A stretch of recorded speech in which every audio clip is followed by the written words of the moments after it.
Cameroun, 1953. En pleine traversée du désert, le général de Gaulle débarque à Douala.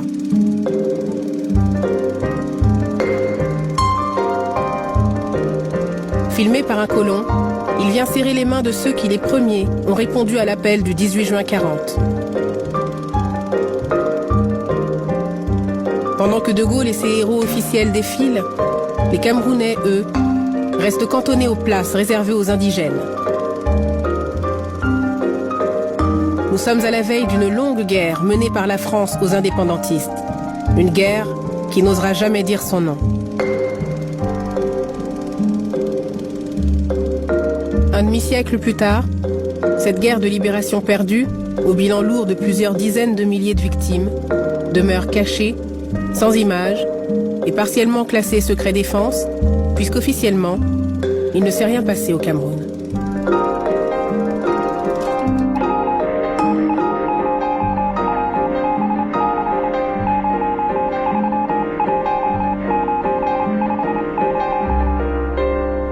Ils ont commencé à tirer sur nous à Konsamba.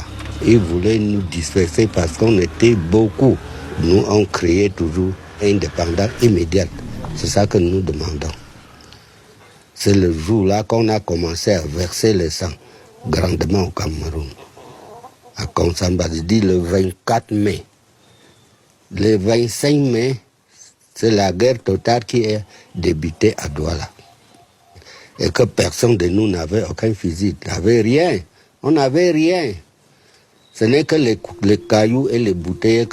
Qu'est-ce qu'on savait que, puisqu'on ne savait pas que la France pouvait faire la guerre au Cameroun.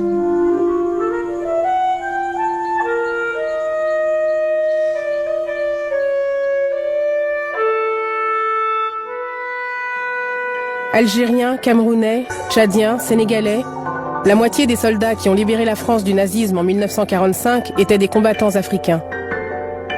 De retour chez eux en héros, ils réclament la fin de l'apartheid colonial qui règne dans l'Empire. Dans l'élan de la libération, Roosevelt pousse également De Gaulle dans le sens de la réforme. Roosevelt, lui, était vraiment anticolonialiste. Après la guerre, les colonies devaient cesser d'exister. Évidemment, sur ce point, il n'était pas toujours d'accord avec De Gaulle. Et finalement, Roosevelt est parvenu à convaincre De Gaulle pour lui demander de faire un geste. Alors De Gaulle a dit, bon, dans ces conditions, on va organiser une conférence coloniale à Brazzaville, au cours de laquelle on va faire des grandes déclarations de ce que l'on va faire après la guerre, comment on va faire évoluer les colonies, comment ceci, cela. Mais en précisant bien que cette évolution ne conduirait pas jusqu'à l'indépendance des colonies.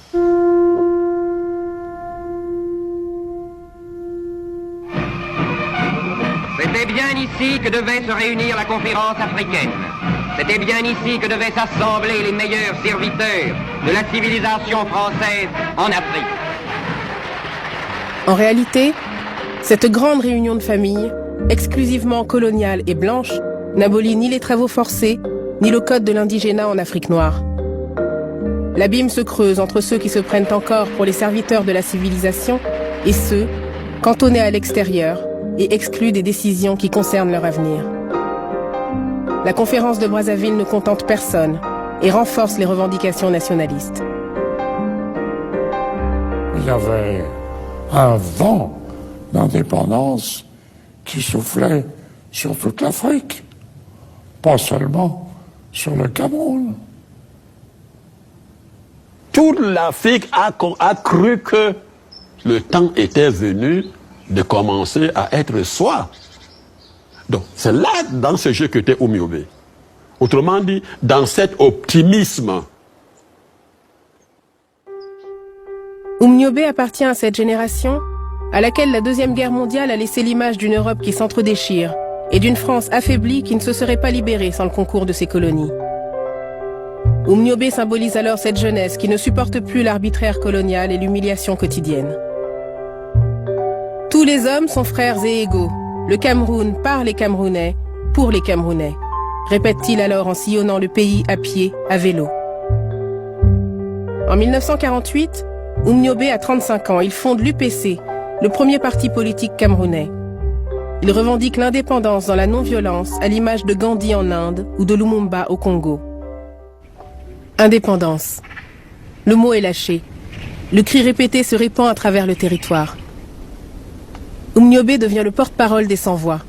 Chaque place de marché se transforme en tribune improvisée, d'où le leader de l'UPC peut haranguer les foules qui vont se presser chaque jour, plus nombreuses. Très vite, Oumniobé sera écouté à l'échelle internationale en même temps qu'il sera harcelé par les autorités françaises. 50 ans plus tard, une archive sonore, 3 photos et ses écrits politiques sont les seules traces qui lui aient survécu. Oum a dit que le mot d'ordre, c'est l'indépendance. Et c'est en remarquant ses activités, son intelligence, ses amis, en 1952, où l'UPC a demandé et obtenu d'être entendu à l'ONU comme pétitionnaire, que ses amis ont dit c'est lui qui va aller porter le message de l'UPC, c'est-à-dire le message du Cameroun aux Nations Unies. These are the Cameroons, British and French, between French Equatorial Africa and Nigeria. Oumniobé, en autodidacte, se plonge dans le droit international. Il découvre que le Cameroun n'est pas une colonie française, mais une tutelle confiée par les Nations Unies à la France depuis la défaite de l'Allemagne en 1918. Behind the doors of Conference Room 4, a meeting of the General Assembly is in session. The peoples of the Cameroons, not far in time from the use of drums to communicate with each other, are being heard by the whole world in a single room. L'UPC a demandé à intervenir sur 3 questions. La réunification immédiate du Cameroun, la constitution d'un conseil de gouvernement et d'une assemblée avec des pouvoirs législatifs, et enfin la fixation d'un délai pour l'octroi de l'indépendance au peuple camerounais. Telles sont, Monsieur le Président, les questions sur lesquelles le peuple de mon pays m'a mandaté pour venir ici. Je vous remercie, Monsieur le Président. Ce voyage de Oum a été, un moment très très important pour l'évolution de l'UPC et même pour l'évolution politique de la masse camerounaise. Dès le moment où on a su que Oum allait partir chez les Blancs, et pas à Paris, mais beaucoup plus loin, à New York, pour aller parler des problèmes du Cameroun, mais c'est tout le pays qui s'est mis à s'agiter.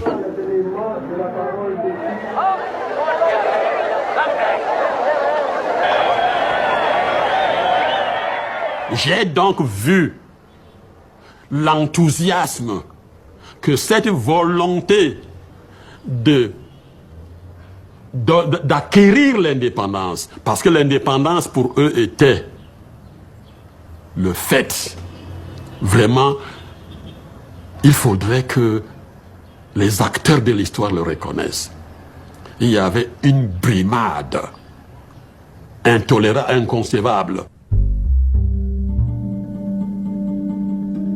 Le leader de l'UPC est né dans la région des plantations, là où les hommes sont tombés par milliers pendant la construction des routes et du chemin de fer qui percent la forêt équatoriale. Chaque famille a donné 1 ou 2 fils aux travaux forcés. La main-d'œuvre est sous-payée, nombreuse et déracinée. Avec Oumniobé, les travailleurs prennent conscience de leurs droits. Des grèves éclatent partout sur son passage. On assiste à la naissance d'un tribun et d'un mouvement rapidement populaire. Cette situation avait créé dans la population une espèce de hargne contenue. Donc si un bonhomme vient comme ça, et surtout, on lui a donné l'autorité, on l'a laissé faire. Oumniobé pouvait aller partout, parler. Il montait, il descendait. Moi, je vous dis, j'ai assisté à ces entretiens à Douala plusieurs fois. J'ai assisté à ces entretiens à l'ouest plusieurs fois, puisque le petit séminaire était à l'ouest. J'ai assisté à ces déplacements. Dans les cases, personne ne se doutait. Mais ce qui est sûr, c'est que ça créait un enthousiasme monstre. Alors, les acteurs administratifs, religieux, ont commencé maintenant à serrer.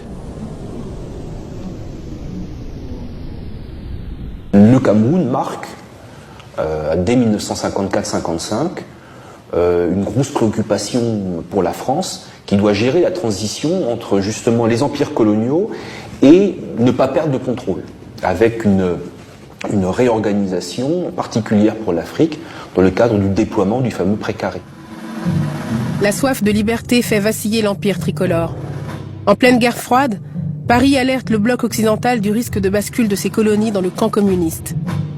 Pour le pouvoir français, pas question de se passer de la grandeur, du pouvoir et des richesses que lui confère l'empire.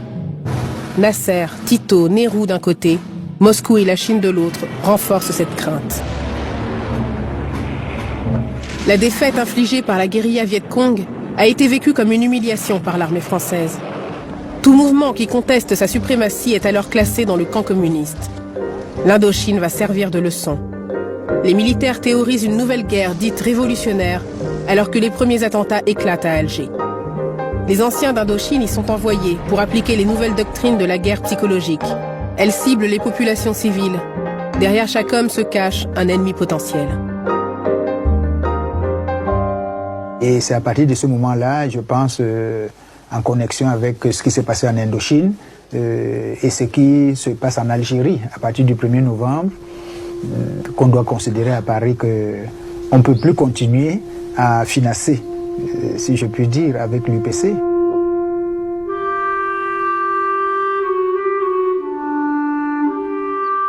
Alors on a décidé de l'interdire. De l'interdire, mais vraiment de la façon la plus brutale en 1955. On a d'ailleurs envoyé à cette occasion au Cameroun un type que l'on disait être un spécialiste dans la répression des mouvements progressistes, un type qu'on appelait, il est devenu le gouverneur du Cameroun, Roland Pré. On l'appelait Roland Pré. C'est lui qui est venu accomplir cette tâche. Il a interdit brutalement l'UPC. On a commencé à l'arrestation de tous ses dirigeants.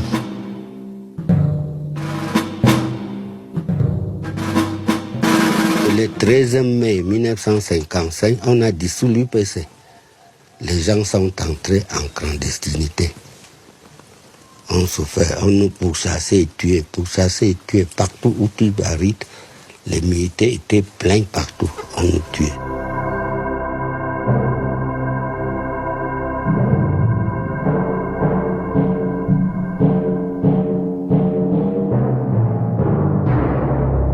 Roland Pré était un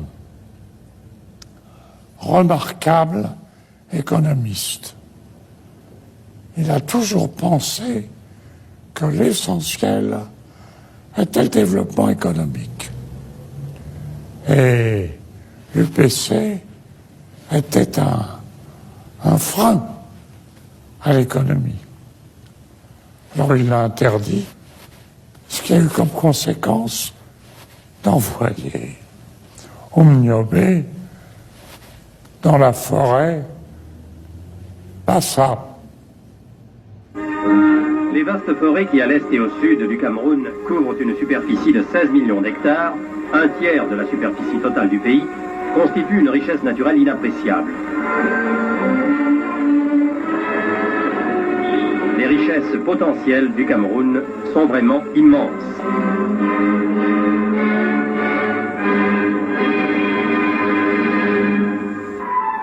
La France a confiance en son avenir. La politique française commence par être très répressive. Et on interdit l'UPC, on arrête les militants, et ceux-ci sont obligés de se réfugier en brousse, et ils tiennent la brousse. Ça, c'est un passage, la ville à la brousse, que réussit l'UPC avec Oben Oumniobé. Oumniobé se cache dans sa région natale. Il est en sécurité, protégé par la solidarité des siens et la forêt, dont ils connaissent le moindre sentier, le moindre abri. Les militants entrent en résistance et continuent la lutte politique depuis le maquis naissant. Oum ne cesse de réclamer le retour à la légalité de son parti, de loin le premier du pays, au moment où la France l'interdit.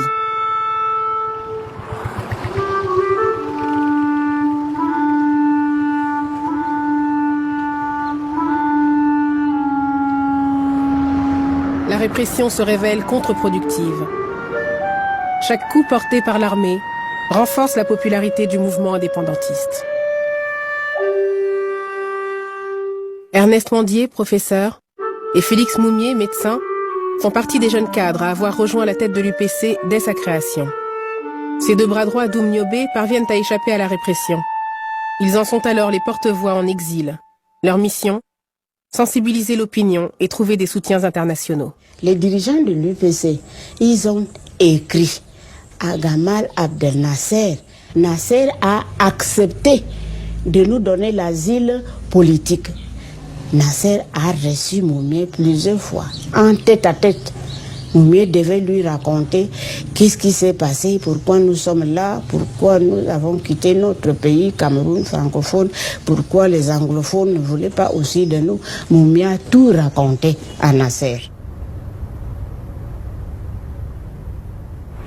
Vous savez que quand on a envoyé Mesmer au Cameroun, c'est parce que son prédécesseur, face à la menace de l'UPC, avait frappé dur. Vous savez, ça s'était passé avec les affaires de Douala, les incendies et tout cela. Alors, on a envoyé Mesmer, qui, en tant qu'homme, était cool. Et quand Mesmer est arrivé au Cameroun, les forces politiques de l'époque, pour ou contre, l'ont accueilli à bras ouverts. Un homme calme. D'ailleurs, en l'envoyant, on lui avait dit d'aller pacifier. À la sortie de l'école de la France d'Outre-mer, j'ai passé 3 mois. Puis j'y suis revenu avec le général de Gaulle en 1940. J'ai passé 2 mois. Et puis, j'en ai été le haut-commissaire pendant 2 ans, de 1956 à 1958, dans une période tout à fait décisive pour l'histoire du Cameroun. Moi, j'ai une politique. J'arrive pas en me demandant ce que je vais faire. Je sais ce que je vais faire. Et j'ai l'approbation du ministre Gaston Defferre, dont j'étais le directeur de cabinet. Par conséquent, dont j'avais la confiance. Et j'étais décidé à aller très vite à l'autonomie interne.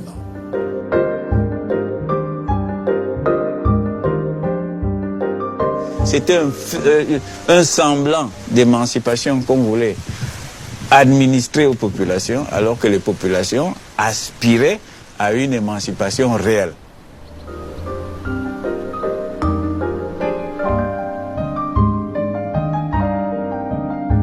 En 1956, le peuple est autorisé à voter au suffrage universel pour la première fois.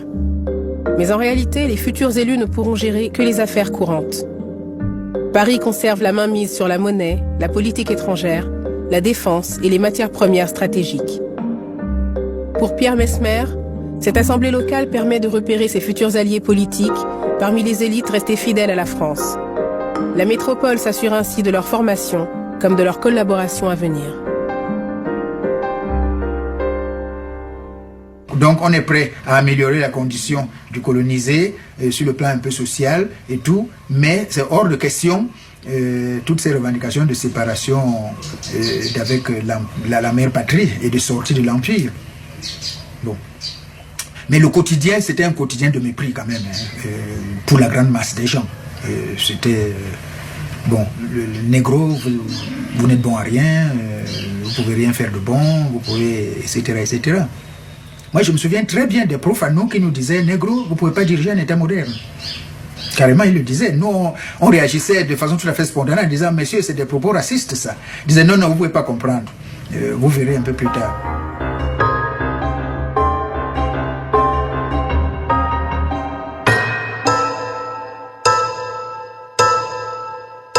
On parle ici d'un déni de justice particulièrement grave. C'est-à-dire qu'il y a des élections qui sont prévues et l'UPC fait tout pour participer aux élections et l'administration dit non, pas question.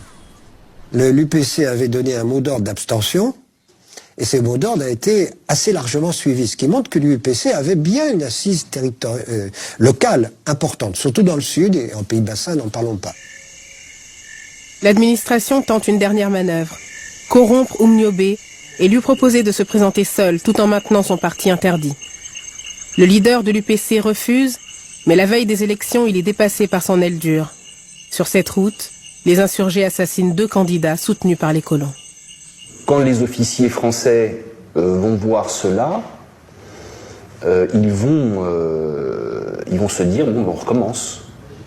On recommence comme en Algérie et comme au Vietnam, en Indochine.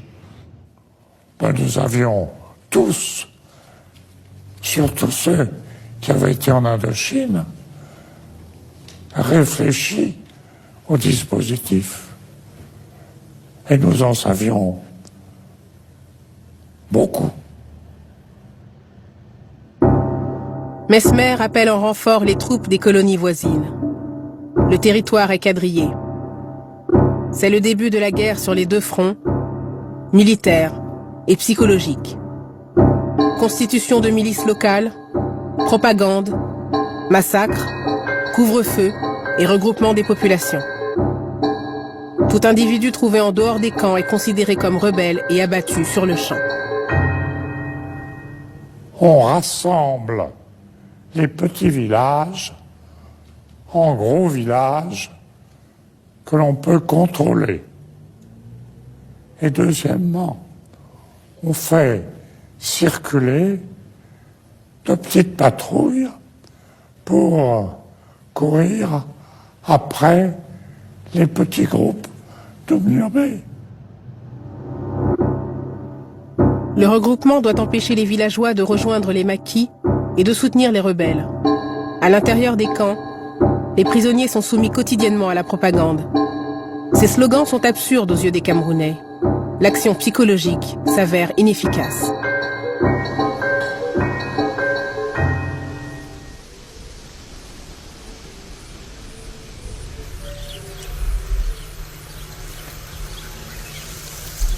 Cet endroit est un lieu où ceux qui refusèrent d'accepter l'injustice, ils ont été tués par les Français. Le 18 décembre 1956, d'autres sont passés là où nous étions, d'autres sont passés par ici. Ils les ont encadrés ici. Dès qu'ils les ont vus, ils se sont mis à tirer sur eux. Donc nos parents sont morts aussi tous. C'est comme ça. Ils sont morts pour la liberté. Les cadavres étaient partout. Les chiens les mangeaient. Les chiens. Les corbeaux. Je crois que tous les oiseaux qui sont des carnivores venaient manger la chair de nos papas ici. Avant qu'on les enterre dans des fosses communes. C'était donc comme ça.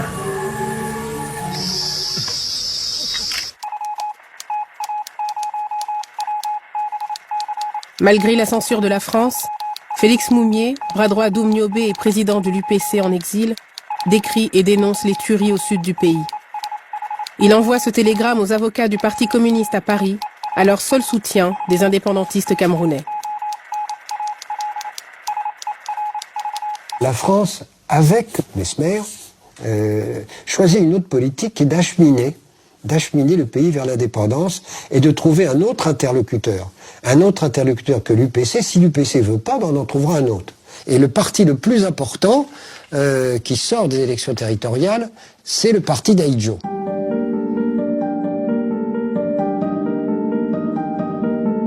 Amadou Ahidjo est alors un total inconnu.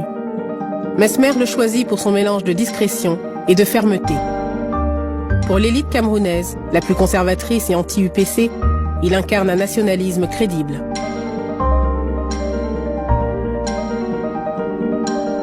Les premiers qui ont gouverné, c'était des gens qui étaient qui étaient restés dans un état, j'allais dire, de grande familiarité avec nous.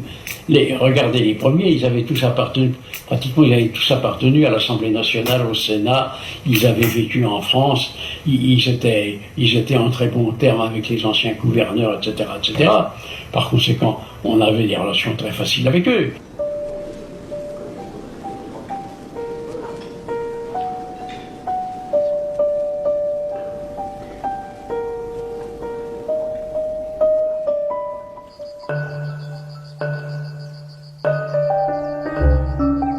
Dans la forêt, les maquisards ont instauré un gouvernement parallèle, seule autorité reconnue par plusieurs dizaines de milliers de Camerounais. Les villageois continuent à fuir l'armée et à rejoindre la zone libre fondée par Oumniobé. Dans le sud du pays, un tiers de la population est maintenant sous maquis. La tête du leader est mise à prix. L'UPC est né dans le cadre des partis politiques normaux qu'ils allaient faire la politique avec des moyens démocratiques. Mais c'est l'administration coloniale qui, en déclenchant la guerre, comme ça contre l'UPC, qui a amené l'UPC à résister. Et elle a commencé à résister avec des moyens rudimentaires, des moyens même ridicules, parce qu'ils n'avaient ni jeunes gens formés militairement, ni armement quelconque, ni stratège militaire qui allait mener. Dans ses brousses, résister tout simplement pour pas qu'on vienne l'exterminer. Et résister avec toi des fusils de chasse, des arbalètes, des lances, des choses comme ça. Il n'avait aucun matériel de guerre moderne pour résister à l'administration coloniale.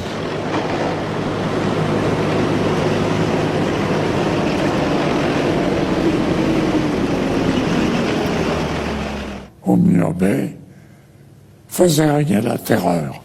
Et à partir de ce moment-là, j'ai décidé de lui faire la guerre et de l'éliminer. À partir de ce moment-là? Oui. Il refusait l'autonomie interne. Il refusait la démocratie. Donc, il se mettait hors la loi. Il était hors la loi. Et il le savait.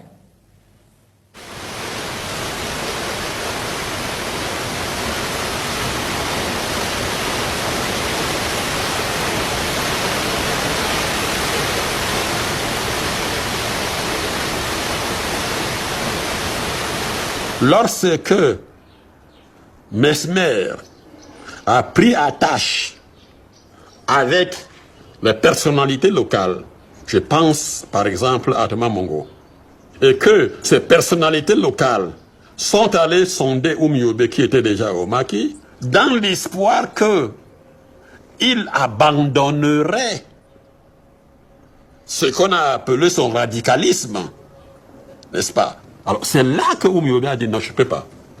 Je préfère mourir.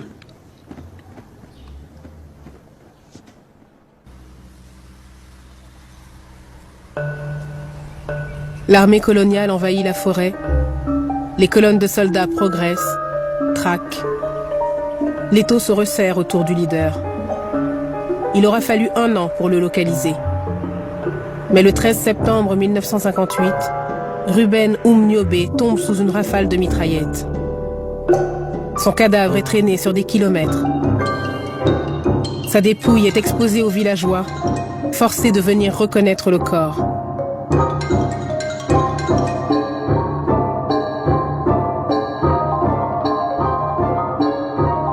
La scène est photographiée par l'armée française, qui 50 ans plus tard interdit toujours l'accès à ces images.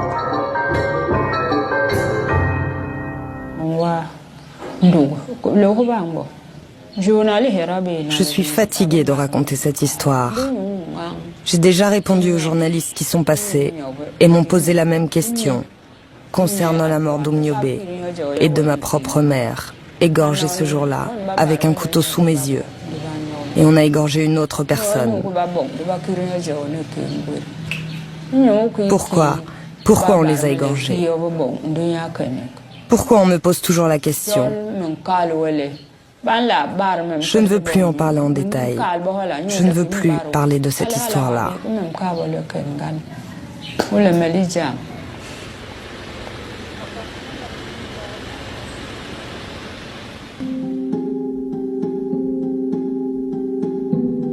il devient interdit de prononcer le nom d'Oumniobé pour les décennies à venir. En tuant le symbole, la France et Ahidjo pensent en avoir fini avec la rébellion.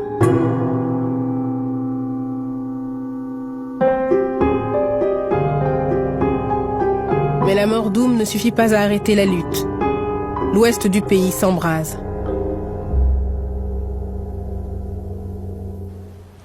La France prépare malgré tout sa succession et installe Ahidjo comme Premier ministre et ministre de l'Intérieur. Il peut ainsi tout contrôler. Vers la fin de l'année, Ahidjo a signé les fameux accords en question. Les accords entre la France et l'État sous tutelle du Cameroun. Il a signé ces accords qui embrassent pratiquement tous les domaines de la vie nationale.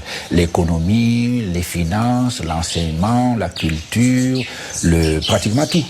Dans lesquels c'était une sorte de reconduction du système colonial. Mais sous forme de contrat. Le système colonial n'était plus imposé par la force. Il était contractualisé, pratiquement. On a passé avec eux des accords dits sur les matières premières stratégiques.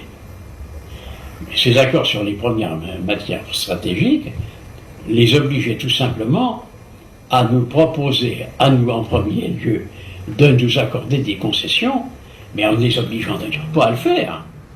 Autrement dit, notre sous-sol appartient à la France, en fait. Et nous ne pouvons en disposer que si la France, elle dit telle chose ne m'intéresse pas, telle chose ne m'intéresse pas, telle chose. À ce moment-là, nous pouvons ou l'exploiter nous-mêmes ou faire appel à des pays amis pour le faire.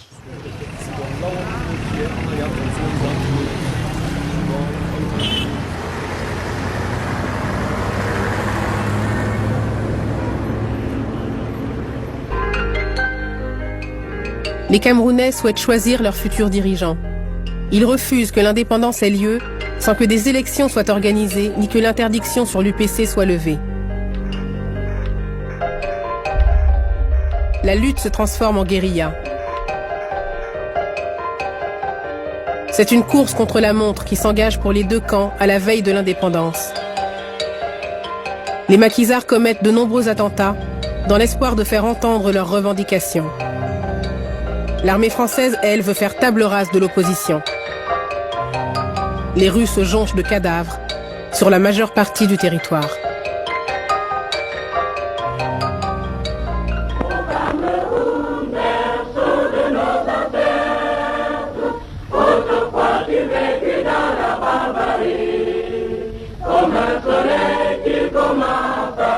Le 1er janvier 1960, le Cameroun devient un État indépendant avec Amadou Ahidjo comme président.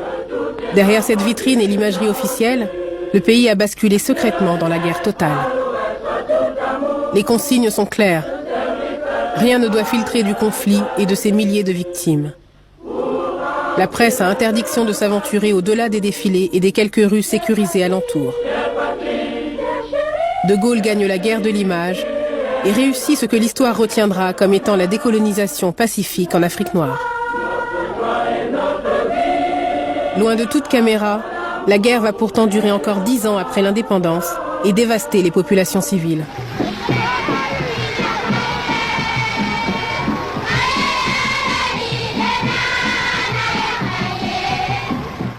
La situation intérieure ces dernières années avait été assez troublée au Cameroun. Quelle est-elle actuellement?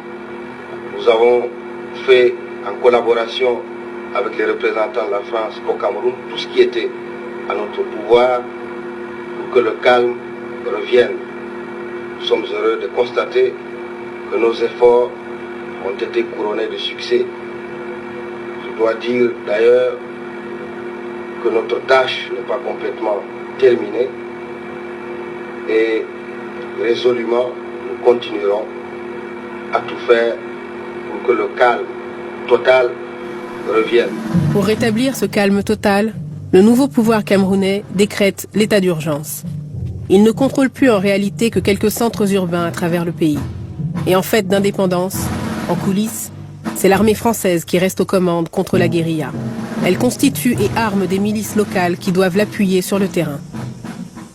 Après la proclamation de l'indépendance du Cameroun, la France a re-signé avec le Cameroun de Ahidjo de nouveaux accords qui aggravaient en fait la situation. Par exemple, si le gouvernement camerounais est menacé, le chef de l'État camerounais peut demander l'aide militaire de la France. Mais si le chef d'État camerounais n'est plus en position de pouvoir demander cette assistance, soit par téléphone, soit par télégramme, je ne sais pas comment, l'ambassadeur de France au Cameroun, lui, peut le faire à la place des autorités camerounaises. On a fait des accords de défense. Il fallait qu'on fit des accords de défense. Ces pays-là n'avaient pas d'armée. Quand ils sont devenus indépendants, ils n'avaient pas d'armée. Ils n'avaient même pas, la vérité, la plupart d'entre eux, de gendarmerie. Et alors, on a fait des accords de défense qui étaient tout à fait dans leur intérêt. C'est moi qui ai négocié tous ces accords-là avec eux, sous la coupe de Debré.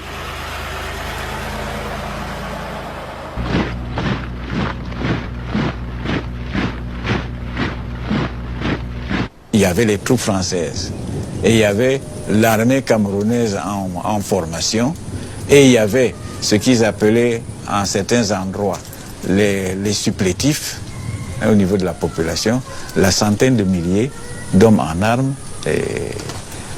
pouvaient être dépassés. Si les archives militaires estiment que des centaines de milliers de Camerounais sont solidaires de la rébellion, donc ennemis, la résistance armée ne dépassera pas 10 000 hommes au plus fort de la lutte. Il y a eu des choses absolument atroces. On coupait les têtes, on les mettait à un carrefour. Les têtes coupées, et puis bon, la soldatesque coloniale s'amusait à montrer avec la cigarette au nez ou des trucs comme ça. Les méthodes les plus barbares étaient utilisées.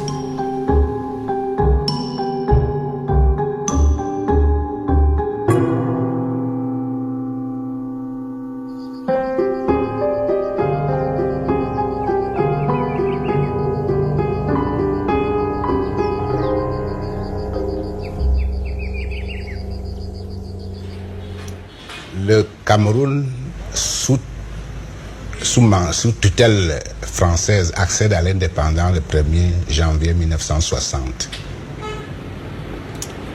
Et l'UPC, une partie de l'UPC n'accepte pas cette indépendance et continue la lutte.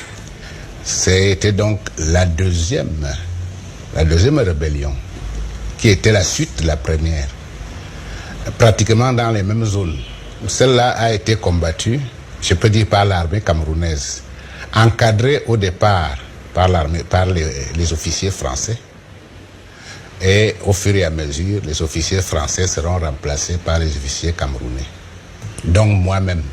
M. Sadou Daoudou, ministre des Forces armées, a présidé cette cérémonie. Il a reçu le drapeau des mains du colonel Boussiquet, ancien commandant en chef, et l'a transmis symboliquement au colonel Semengue. Le nouveau chef de l'armée camerounaise devait ensuite passer ses troupes en revue.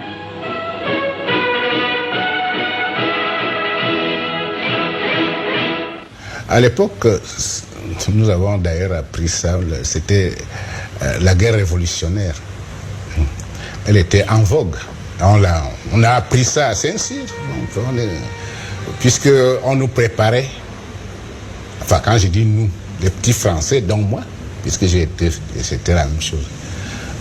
On nous a préparés pour aller faire la guerre en Algérie. C'est d'ailleurs pour ça que nous portons le nom Terre d'Afrique, promotion Terre d'Afrique. Donc nous étions vraiment imbibés de ces méthodes-là, nous connaissions. La guerre était bel et bon plein dans le village. Partout, on arrêtait les gens. À la maison, ici à l'ouest, on a incendié partout. Tous les villages que vous voyez là, ce sont des cases neuves qu'après ces atrocités qu'on a construites.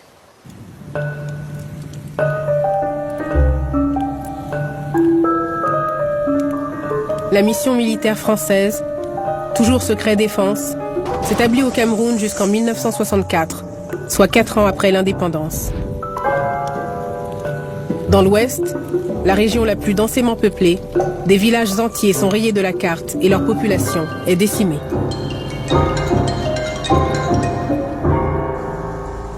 Même après l'indépendance, Même après 60, ils ont toujours bombardé. Mais les bombes, c'était presque tous les jours. Pas aux mêmes endroits. On pouvait déverser à Bamenjou aujourd'hui. Demain, c'est à Bouddha. Après-demain, c'est à Bangou. C'est comme ça. Là où c'est dur. Ils ne déversaient pas pour rien. C'est là où la guerre chauffait. Ils viennent déverser.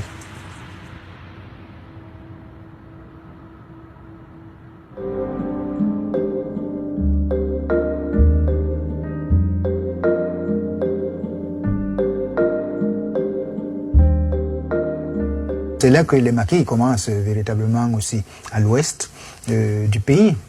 Et donc jusqu'en 1960 à peu près, l'action armée se développe largement ici à l'ouest, mais est programmé aussi l'assassinat de Moumié, en même temps que l'assassinat de Patrice Lumumba. Alors ça c'est lié certainement à la deuxième conférence des peuples africains qui élit un comité comprenant notamment Boumendjel du FLN d'Algérie, Lumumba, Moumié. Alors ça signifie qu'à l'échelle continentale, il va se passer des choses pas agréables du tout pour les milieux coloniaux. Aux côtés du pouvoir camerounais, la France continue sa stratégie d'éradication. Félix Moumié, qui dirige toujours l'UPC depuis l'exil, est à Genève où il négocie un transfert d'armes. Un agent des services secrets français, William Bechtel, serait parvenu à glisser un poison dans son verre. Le 4 novembre 1960, Félix Moumié meurt à l'hôpital de Genève. J'ai dit que c'est le général de Gaulle qui a tué mon mari. C'est ça que j'ai dit. Qu'on trouve que c'est mauvais, qu'on trouve que c'est mal dit, qu'on trouve que comment. Mais c'est ça que j'ai dit.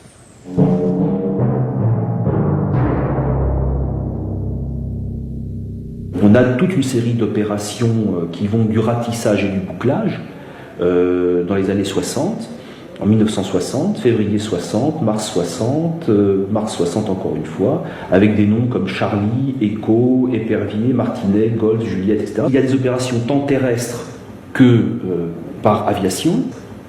Et en ce qui concerne le Cameroun, ces opérations de bombardement auraient, là je parle avec prudence, aurait impliqué l'emploi de moyens tels que le napalm. Ce n'est pas seulement des rumeurs. Le napalm a été utilisé au Cameroun. Le napalm a été utilisé au Cameroun, même s'il y a certains démentis pour la forme. Monsieur Mesmer ne pourra pas faire un démenti sérieux à ce sujet. Donc vous avez entendu parler de napalm? Oui, c'est pas important.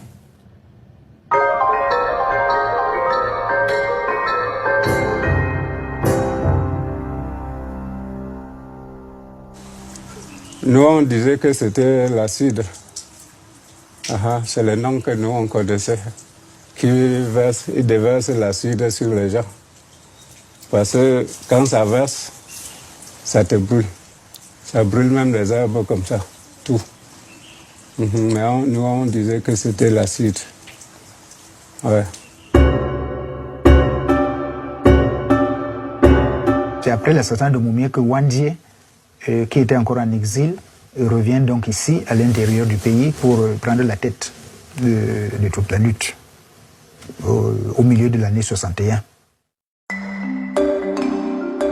Ernest Wandié est davantage un chef politique que militaire, mais il relance la guerre contre ce qu'il considère toujours comme une indépendance confisquée. Mais la maîtrise de la lutte leur échappe peu à peu. Le rapport de force était, disons, inégal, justement, mais nous étions très combatifs. Vous savez, l'armée coloniale, d'accord, était bien armée, ils étaient nombreux, et puis ils nous harcelaient, mais nous étions très combatifs. Et avec le peu d'armes que nous avions, le peu de moyens que nous avions, nous battions très très vaillamment. Et ce qui nous a manqué, c'était le ravitaillement.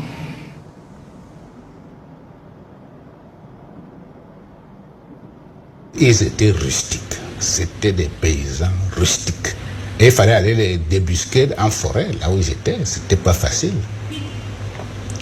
Et si on n'avait pas fait la méthode de séparation vraiment des rebelles avec des populations, on ne serait presque pas arrivé.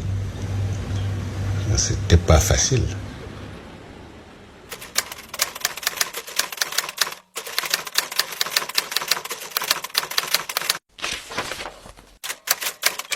Des années après l'indépendance, la France, avec la cellule africaine de l'Élysée, continue à superviser le regroupement des populations.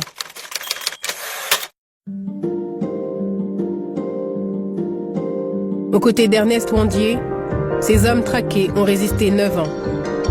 En 1970, les derniers insurgés, trahis, sont arrêtés aux abords d'une plantation. On leur impute la responsabilité de tous les massacres commis depuis 15 ans. Le 5 janvier 1971, on nous a condamnés à mort 6 personnes. Et ma peine était commise à vie. Ouandié n'a pas été assassiné, il a été condamné à mort. Il a été condamné après un procès. Bon. Alors on parle d'assassinat. Bon. J'étais là lorsque, c'est pas moi qui commandais le peloton d'exécution, mais c'était moi le commandant du secteur militaire. Donc, on doit donc m'imputer la mort de Ouandié Ernest. C'est grotesque. Et Ouandié Ernest, qu'est-ce qu'il a à son nom? Combien de gens il a fait tuer? C'est énorme. La rébellion écrasée jusqu'au dernier militant, Amadou Ahidjo reçoit en grande pompe l'élite du précaré français pour célébrer les 10 ans d'indépendance de son pays.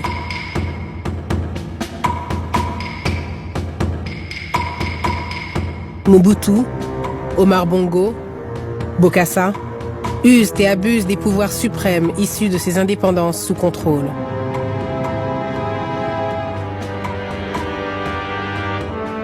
Ils ont déjà tous plusieurs années de dictature à leur actif.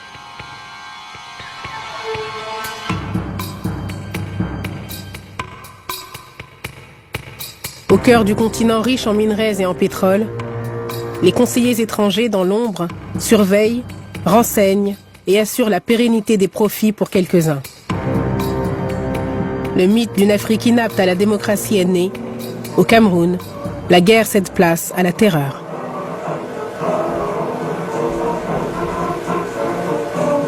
Le régime d'Ahidjo était un régime d'une répression barbare et vraiment sanglante dans tout le Cameroun, pas seulement sur le plan de l'armée.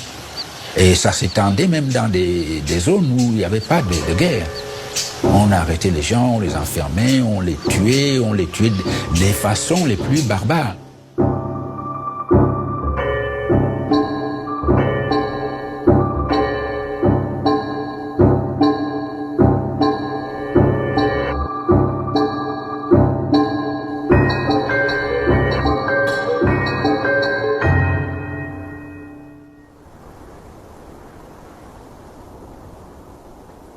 Dans le temps, on écrivait devant la porte qu'ici il n'y a pas Dieu. Donc, il y avait la torture. On attache tes mains comme ça, on prend le fer, on met ici, on te tourne, on met sur le bâton fauché là. Tu restes comme ça.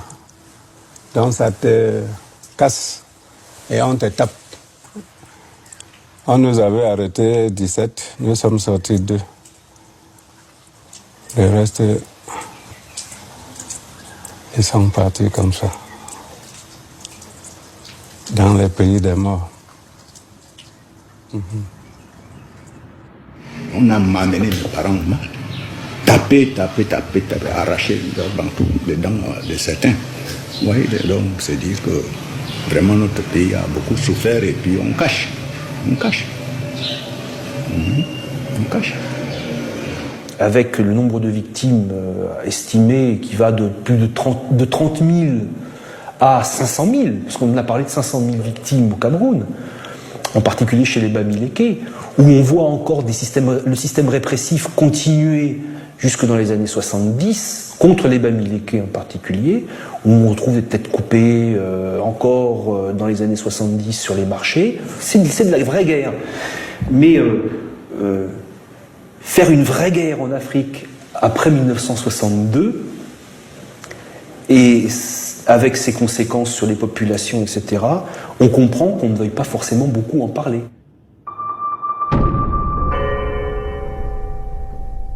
Ça, c'est quelque chose qui m'a toujours frappé. Et pendant mon séjour en France, j'ai eu à côtoyer des gens très informés sur ce qui se passe dans le monde entier, sur ce qui se passe peut-être en Afrique du Nord, mais sur l'Afrique noire, c'est motus. C'est comme s'il y avait une chape de plomb, vraiment, de telle manière qu'il ne s'est rien passé. Alors, c'est peut-être parce qu'il ne s'est rien passé parce qu'il n'y a pas des hommes là-bas. C'est une question qu'on peut se poser. Est-ce parce qu'il n'y a pas des hommes là-bas, hein? Si c'est une affaire de nègres, bon, on ne peut pas en faire vraiment une tornade dans un verre d'eau, parce que quelques nègres ont été massacrés.